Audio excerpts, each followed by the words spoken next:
This is not for me. This is actually, I would like to invite another guest on stage. This is a person who's gone above and beyond what you can expect to ensure that all of us had a fantastic 2 days together in the community, together among stake pool operators, ambassadors, friends of Cardano, but also blockchain skeptics who's been part of a growth program here at the Cardano Summit, not just in Lausanne, but in 50 locations around the world. So I'd like to say thank you very much to our head of marketing, who's been the orchestrator, the manager, and ensuring that all of this could happen. Could I have David Taylor on stage, please?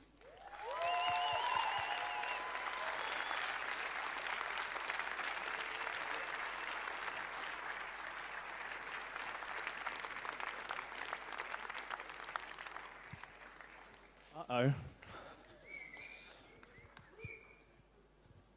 Thank you very much, David. We also have a gift for you, which we will, I don't know how you get it through customs, though. Hopefully it lives on a blockchain as well. With huge gratitude from the community, huge gratitude from the Cardano Foundation. Say thank you for all the tears, all the hard work, but also all the pain you suffered and what we suffered when you were kind of whipping us to ensure that everybody here was fed, transported, were able to go on stage, could vote, and really just enjoy being together in the glorious Cardano community. Thank you very much, David.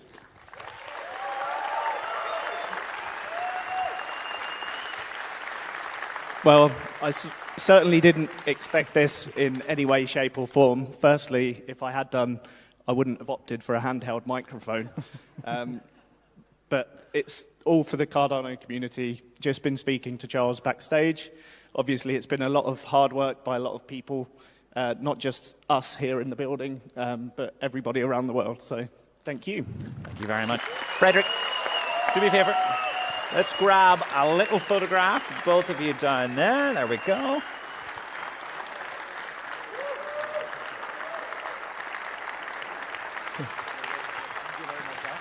Ladies and gentlemen, one last time for Frederick and David.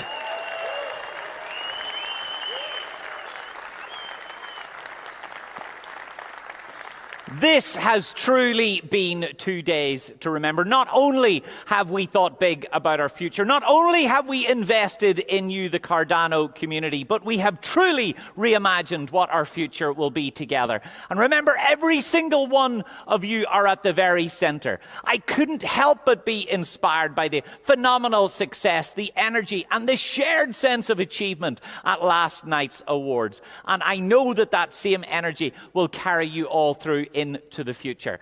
But it is my final honor to close the event out, to introduce your final closing keynote speaker.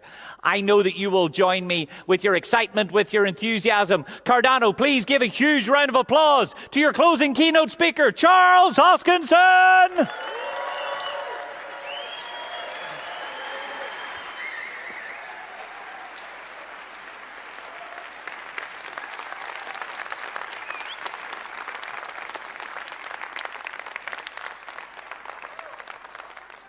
Hi, everybody. Hello, Switzerland. You know, there's warm, sunny Colorado. We got to come up with a tagline for Switzerland.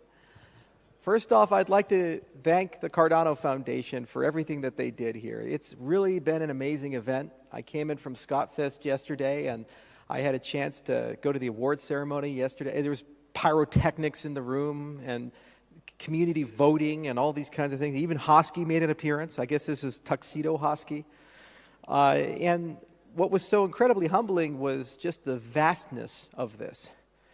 Thousands, if not over 10,000. The numbers eventually will come in, but I think there's more than 50 events, tons of community events, thousands of concurrent viewers all across the world, from Vietnam, people in Turkey, people in England, people in Germany, people across the US, Japan, South Korea.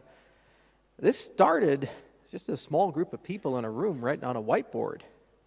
And look how vast it's gotten in just such a short period of time. And what great stewardship has materialized amongst you, the community, and what you've been able to accomplish.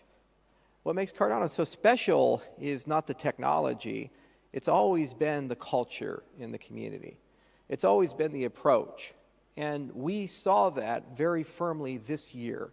Last year was a pretty amazing and fun year, but it was also a very frustrating year.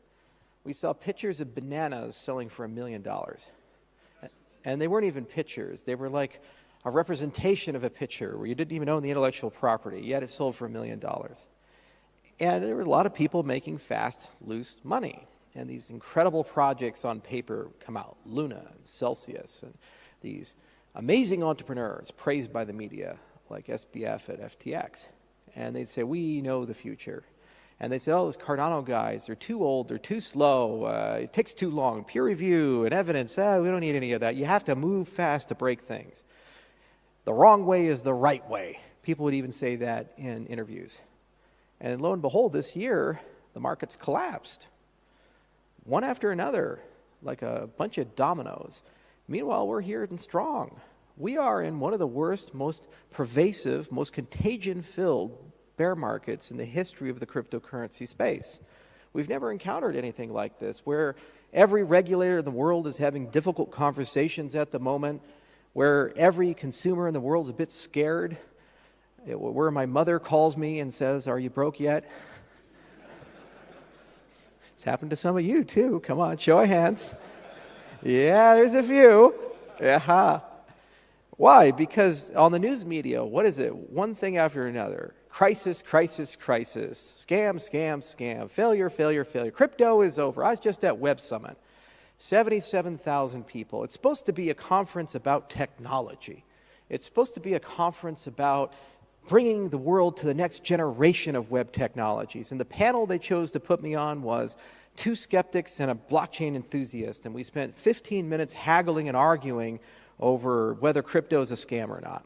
2022. Yet you're all here. You all dream. We don't feel it here, do we? We feel love here. We feel camaraderie. We feel friendship. Why? Because what started this movement and what allowed it to grow from a small little room with a whiteboard cramped in Japan and Hamachi to what we have here today on this amazing magical stage in this beautiful city is this unified belief that we can do better. All we have to do is just be honest about it, have some integrity. We have to be willing to do the hard work and the heavy lifting. We have to be willing to accept that sometimes we don't have all the answers. Sometimes first principles are required. Sometimes research is required. I didn't go to school to learn how to put on a conference. And a lot of people in this room didn't either. But we just have to figure it out, right?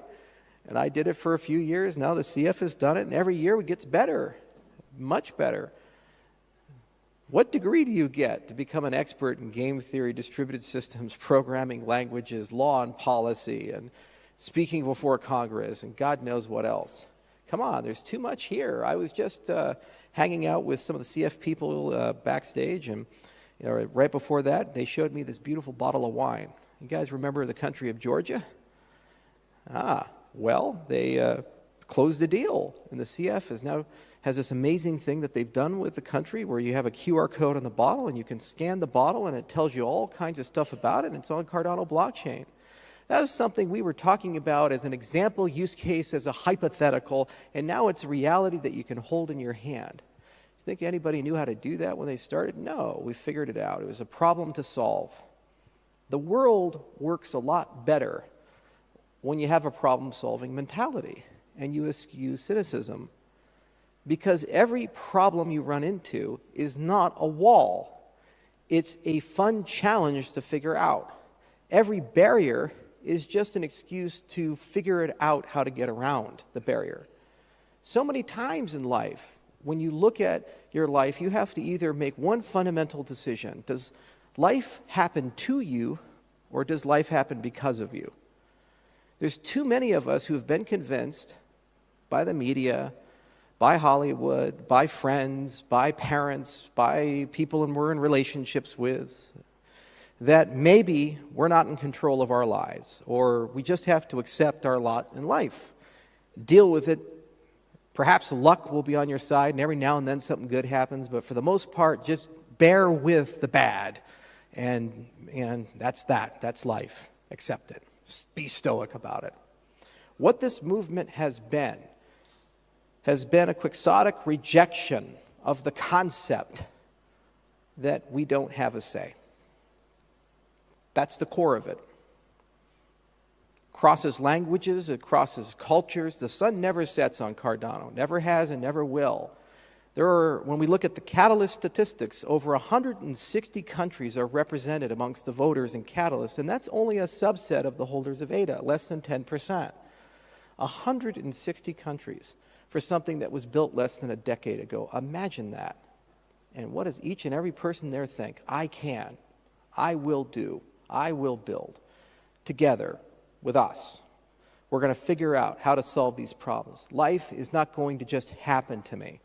I'm not going to allow geopolitics or the particular circumstances of where I was born or what happened to define me or my lot in life. Instead, I'm going to use this technology and somehow, some way, make it better. And maybe it's better and then I want to build a better voting system. Maybe it's better and then I'm going to come up with an innovative new business model and make some money. Maybe it's better and that I care a lot about the environment and I want to find a way to save the environment, to do something a little differently. Maybe it's better that I'm an artist. I actually want to do art instead of go work a job and do art at home because art doesn't pay. Let's talk about community events. I was at CNFTCon earlier this year, and they invited me, and I expected a few hundred people to be there. I show up, there are 3,000 people there. A community event that was put on. In Las Vegas, 144 exhibitors. Almost all of them were non-technical. They came from the art community. This is a blockchain conference where the vast majority of people are artists. That was unheard of in 2019, 2020, even 2021. Yet, it's just something our community did, and they came together. And you have these guys and gals teaching themselves how to program and super innovative things. There was a manga where every edition they issue, the fans vote on the Cardano blockchain for what happens next in the story. In that one room, there was probably a master class in creativity, and it was completely community built. And it just almost brought a tear to my face. Then I go, and a few weeks later, to Rare Bloom in Colorado, and again, tons of innovative, interesting, unique, and special projects and programs. Yeah, some will fail, some will succeed, but it's being built by people who believe they can instead of that they can't. That's what makes this so special. And once you have that mentality, you stop thinking so much about the news. You stop thinking so much about the day-to-day stuff. And actually, something magical happens. You get hope back. The anger recedes and hope returns. And then with hope, you can love again. The world gets much better. No matter how bad things get, you know, one day it will be better. And you have a say about it. Now, there's a lot we still have to do. The single hardest part of Cardano is up next in 2023. It's the age of Voltaire. We're at that last picture. Now, I picked Voltaire for a good reason. He was a huge skeptic of democracy, but also a skeptic of the monarchy because he kept getting banned from them and banished from them. Brilliant guy, wrote over 20,000 essays and books and pamphlets, sometimes under a pseudonym, sometimes under his name. I don't know how he didn't get assassinated, given how many people he pissed off. It's good to be that guy, sometimes. But you know, he taught us all a lot. And he talked about this idea of tending our own garden. Everybody seems to have political opinions about how governments should run, how companies should run. This leader XYZ should have done this and that. But Voltaire used to say you have to tend to your own garden. It's one of the famous quotes from Candide. Well, the time has come for us to tend to our garden. We have to find out how to actually run Cardano as a completely distributed ecosystem, a completely decentralized ecosystem, something that truly leverages and harnesses the voices of millions of people. You are not truly decentralized unless you have come up with a mechanism that takes the abilities, talents, means, and wisdom of the crowds and applies it towards the problems that ought to be solved for the greater good of your system. And thus I'll argue that no government is quite decentralized because no garden has been truly tended.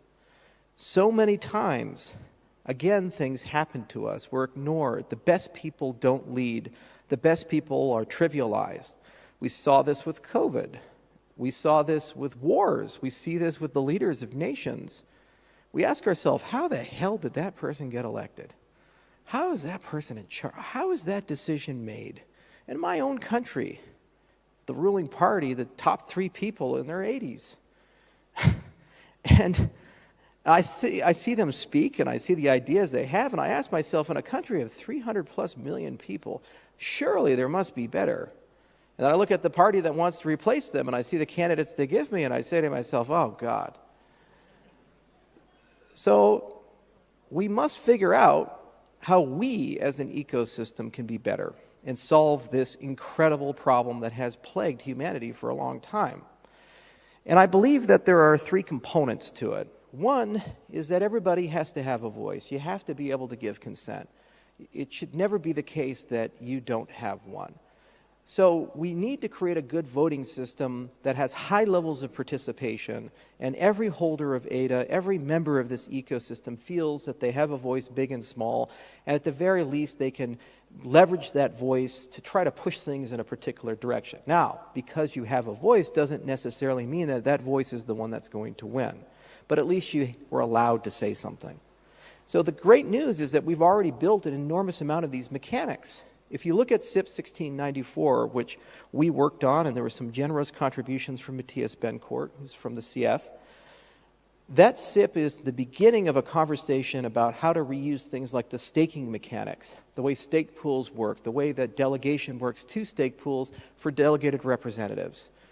This actually would be a very easy system to roll out in a reasonable period of time, and it's something that we know we could conceivably get equivalent participation to the participation we get with stake pools, which is currently 74%, which is 50% greater than the amount of people who vote for the president in the United States who are eligible to vote.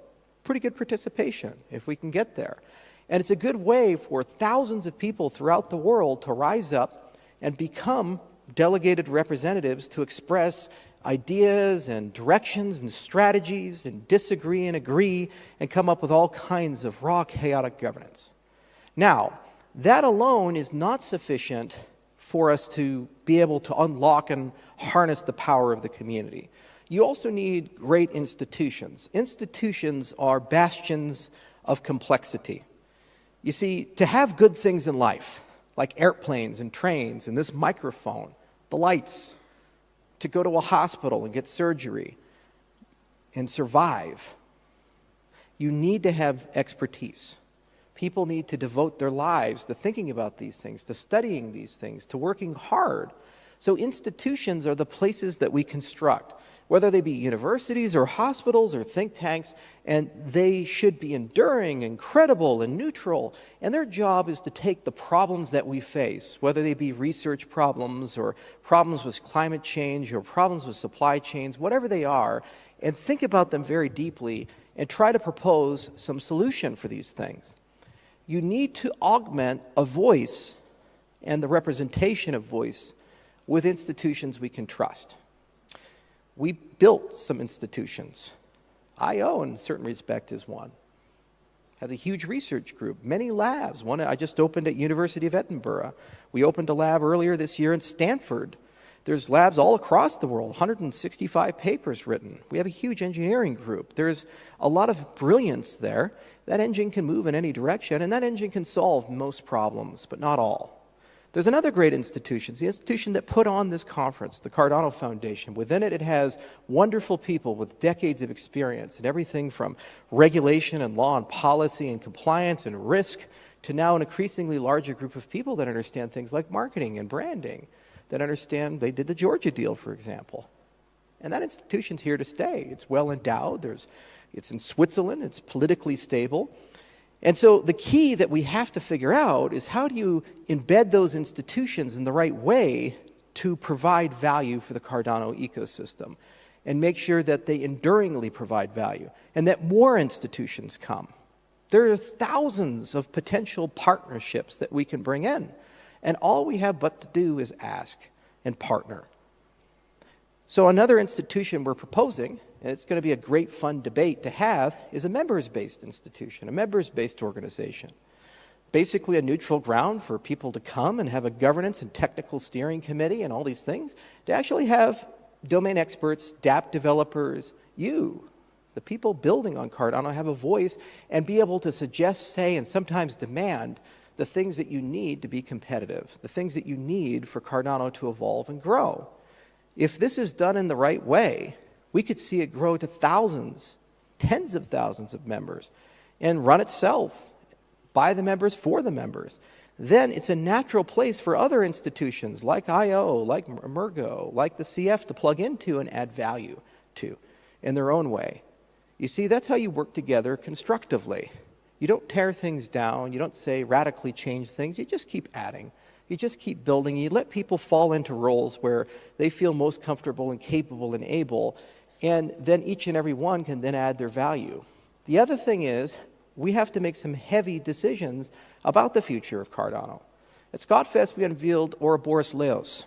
It's a project we've been working on for over 4 years, an incredibly complex, ambitious, and beautiful protocol that, if fully implemented, usually it's called input endorsers, but it's a lot more than that, will make Cardano the fastest and highest throughput cryptocurrency on the market.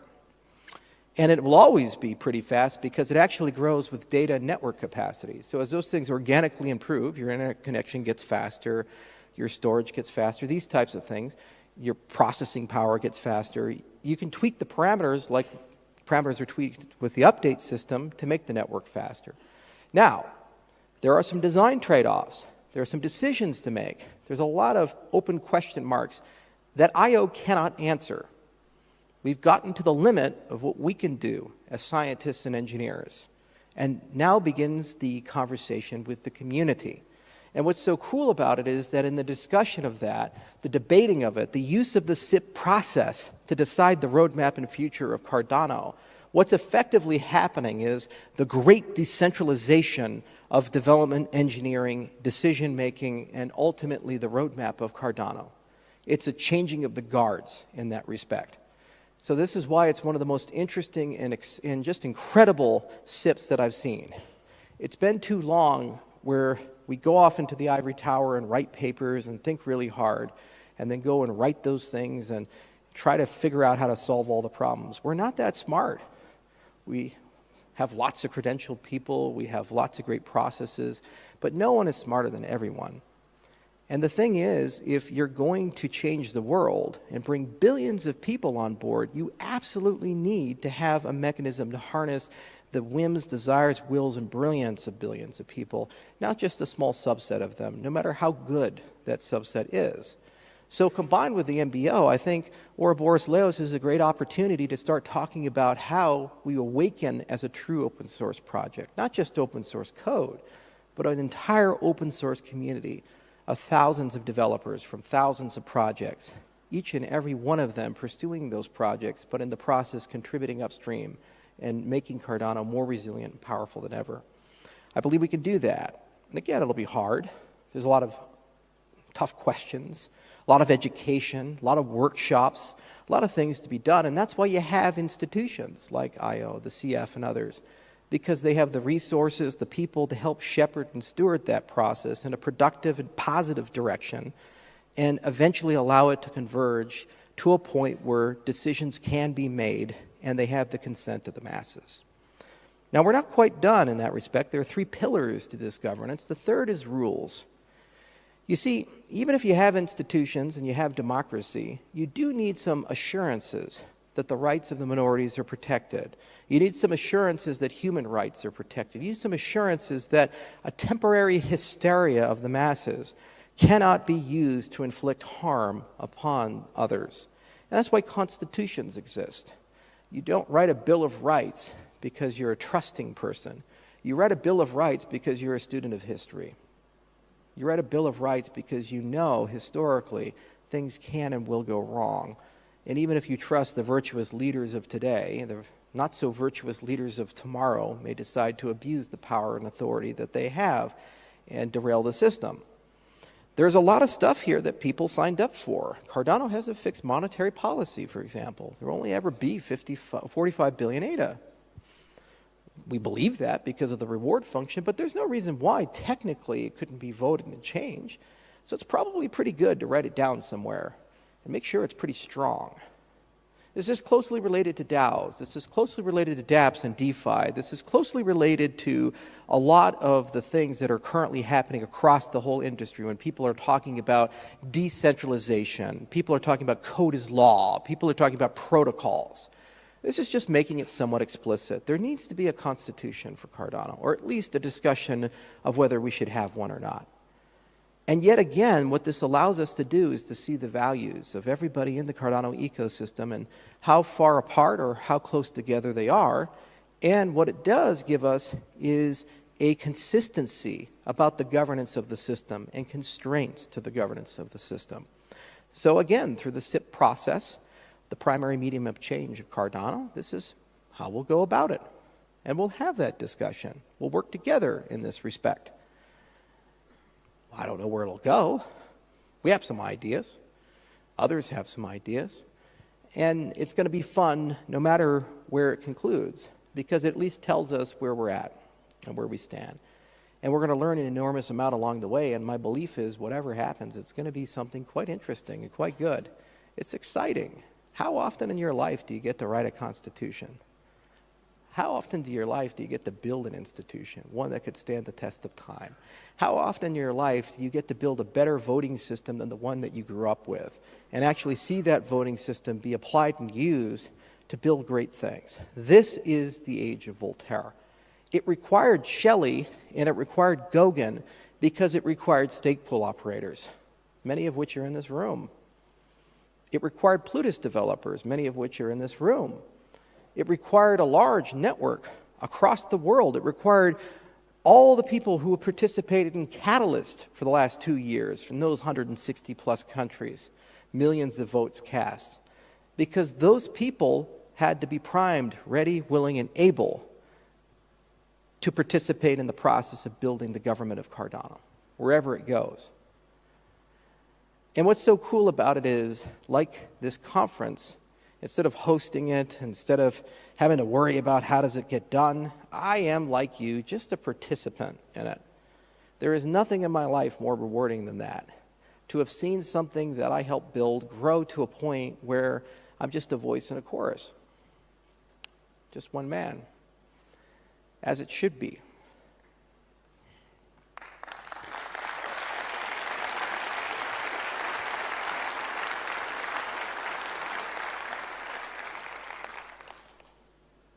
That's a pretty exceptional thing if you think about it. There's human nature to love leaders, especially if you think they're doing an okay job. It's not really human nature to change the guard unless they're not. And the paradox of decentralization is you have to do a good job, but also find a way to change your role, which is why we like people like Cincinnatus, because they found a way to do that. And that's a lesson for every project founder, which is why we also created the Edinburgh Decentralization Index, another one of the announcements we made at ScotFest. I am so deeply bothered in this industry by people claiming they're decentralized, and they're not. The problem is I have no right to judge them because I have no metric upon which to measure them. Thus, we need to create one together, and that's what we're doing. And we'll start with Bitcoin because it's the largest and easiest and been around the longest, and there's probably a great degree of interesting decentralization and some surprising centralization there. And then work our way down systematically, one cryptocurrency after the next. And eventually, after enough are measured, it can become an industry-wide standard and a North Star for all of us. Because we truly do need to know, are we decentralized? And if not, where aren't we? These are the types of institutions we must build if we desire to be successful. We must build them because we need the information from them to guide the decisions we make, the protocols we build. When you take a look at a new consensus protocol, a lot of people think transactions per second, finality. These are the words that they use. How many say, will this increase the level of centralization in the system? Because you can't measure it. If we could, then you could at least ask the question. So when we look to Ouroboros Laos, and they say, it'll increase the throughput of the system 500x. Sounds good. Transaction costs will go down 100x. Sounds great. But it reduces the level of decentralization by 50%. How many of you would vote for that? Okay. You see, but we don't get to answer that now, do we, yet? So that's why we created it. And that's an example of an institution. We put it at the University of Edinburgh, one of the largest and best computer science schools in the world, because they'll be a good custodian of it, and they're objective and neutral. 100 years from now, that'll still be around, if it's properly endowed. And that's the point. And there are other North Stars to look at. And that's the question that we should ask as we build things like a constitution and MBO, or don't build them, as we embrace them and don't embrace them, as we partner with institutions and not partner with them, of what North Stars do we need? Another one was peer-reviewed research. Why? Everybody always asks me that. Why did you pick something to slow yourself down so much and write all these papers? Because we need a brain, a decentralized, culturally neutral brain. 165 papers. You think they're all written by one guy in one country in one university? No. More than 35 countries. Women, men, dozens of languages. One person spoke Aramaic. I didn't even know anybody was alive who spoke Aramaic. But apparently it did. Go figure.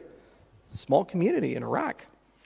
So what does that mean? It means that there's a process, even as the names, the faces, the languages, the institutions change to get good science. 20 years from now, that process will still be here. 30 years, 40 years, 50 years. And you who decide these things get to ask the question, this research you're proposing, because everybody can always propose research. If you say something with enough confidence, anybody will believe anything. But at the end of the day, you need to be able to say, well, that's all fine and good, and it sounds great. But reality distortion aside, who's checked the work? And are they credible? Has it stood the test of time? And if not, why not? Why must you inflict upon millions of people who put their lives, their money, their time, their effort, their brand, their reputation, your ideas, if you're unwilling to have other people verify them and check them? You see? It's a cultural component. It's part of who we are now as an ecosystem. It's one of the reasons why this culture is so powerful and why this culture resists cult of personality, strong leaders, and these other things. Because at the end of the day, everybody does expect the work to be done. Even if you like the person, sometimes you have to get rid of them. Even if you think the person's great and brilliant, they're not going to get an excuse not to do the job. That's how you win. And the burden is now upon you, as much as it is us, to think about what other North Stars do we need to add to our institutions and to our governance to help guide us as we decentralize Cardano more than it already is. What else do we need to add for us to harness the brilliance of the millions and eventually to the billions? What do we need in this ecosystem in order for us to be successful? Now, we'll keep doing what we do. Keep doing my AMAs, don't worry. Those are too much fun. And I'll try to make them better and add more to them. We always are trying to mix things up. Still, somehow, some way, find a way to do things like Cardano 360. Formats may change a little bit, might add some new graphics and flashy stuff. And the foundation keeps growing and evolving. And Emergo's doing cool and interesting things. And new products are launching. Like, did you guys hear about Midnight?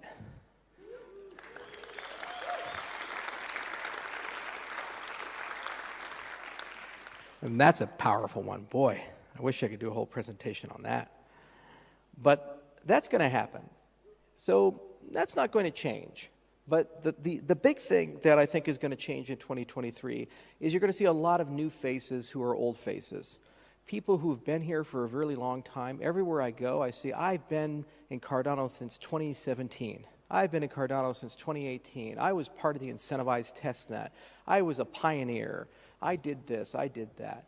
But I said, well, how come I've never seen you before? They did it. It's just they didn't have a platform to stand on to be seen. And that's the power and magic of what we're constructing together now, is we're building that platform to be seen. And because they're seen, for the first time ever, they can actually truly be heard. So the thing we must master is to listen, to understand. The reason why governance is so hard at its core is that we overvalue speaking and we undervalue listening. We overvalue proclamations, personality, charisma, and we undervalue understanding. We overvalue winning and undervalue the concept that perhaps people both can be right. In so many cases, when we disagree with each other, we're not disagreeing about facts and circumstances, we're disagreeing about values. In so many cases, when we disagree with each other, we're talking past each other, not to each other and with each other. If this is truly going to work, it's not going to rest upon great technology. We've already proven to this industry that we have the best. It's not going to rest upon a great community. We've already proven to this industry we have the best. If you want to challenge that, look at our Twitter sentiment versus Solana's. Okay? Or even Ethereum and Bitcoins. There is panic and blood in the streets. No one's sweating here. We feel good. Stuff goes up, stuff goes down. Yeah, it's like that meme, first time, eh? You know what I'm talking about. We've already proven all of that. What we haven't proven, and in some cases not done so well on, is that we can listen to each other. That's going to be the hard one. And that's the one that we're all going to have to work on, myself included. It's a lot of work, that type of growth. But ultimately, it's the only way that we will win and the only way we will build. This year, I saw so much evidence that not only do we have the capacity for that, it gave me the belief that we can do that. And that's why I've always believed that Cardano is not only here to stay, but it's going for number one. We're going to win, guys.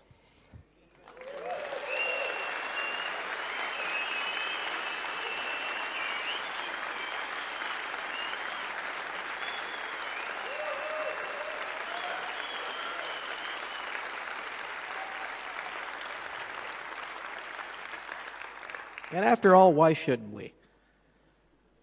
Seriously, isn't it about time the good guys win for once? We're here to change the damn world. We're here to give everybody their freedom back. We're here to give everybody their life back. We're here to give people their power back. We're here to inspire people. We're here to give people control over the aspects of their life, their money, their identity, their voice. We're here to give economic identity to those who don't have it. We're here to give hope back. In a world so utterly bereft of these things, in a world where every year you wake up and you're told it's going to get worse the next year, it's about time that somebody wins who says it will get better. Isn't it?